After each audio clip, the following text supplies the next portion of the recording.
À Beijing, dans les routons de Nanluoguxiang, se trouve le théâtre indépendant Penghao. Du 6 au 8 janvier, dans ce lieu à la fois vintage et moderne, est proposée une pièce de théâtre intitulée « Le Temple de la Bonne Fortune ». C'est un spectacle axé sur le pouvoir et l'humanité en mettant sur la scène une histoire bouleversante avec des personnages profonds.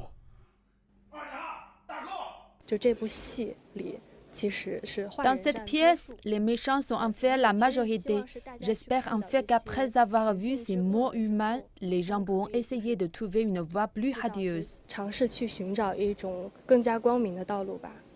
Selon la metteuse en scène, les membres de cette équipe, des créateurs en coulisses aux acteurs sur scène, ont tous volontairement participé à cette pièce en étant non rémunérés.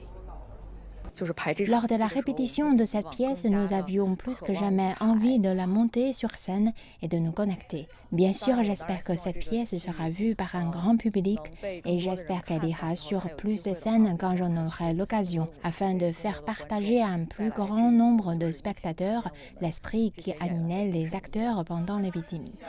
Ce qui rend cette pièce encore plus spéciale, c'est qu'elle réunit non seulement des acteurs et des actrices professionnels, mais aussi des acteurs et actrices amateurs dont certains se produisent sur scène pour la toute première fois. Qu'il s'agisse de professionnels ou d'amateurs, je pense que ce qui me touche le plus, c'est la sincérité. Nous nous sommes réunis pour faire une pièce ensemble. Grâce à cette sincérité, c'est difficile à décrire précisément. Il y a un sentiment de puissance, un sentiment de vitalité.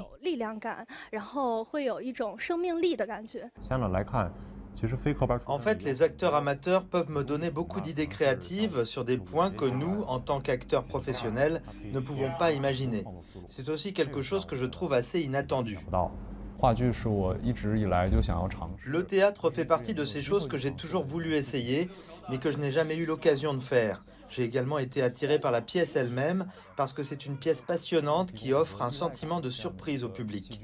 Le personnage que je joue dedans est également très différent de mon propre caractère. C'était donc un défi pour moi. Avec l'ajustement des mesures de prévention contre la Covid-19, de plus en plus de personnes ont choisi de venir au théâtre. Au guichet situé à l'entrée de l'établissement, les spectateurs venus voir la pièce ont exprimé leurs sentiments.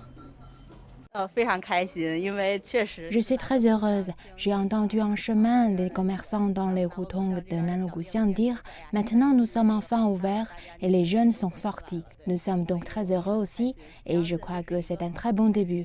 À l'avenir, qu'il s'agisse de théâtre ou d'autres formes de divertissement, nous nous empresserons également d'y participer.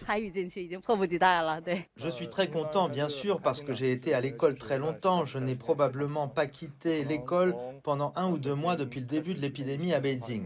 Je pense que c'est toujours une tendance positive. Et l'autre chose est qu'après tout, nous nous sommes rétablis de la Covid, donc nous pouvons profiter de ce temps pour sortir.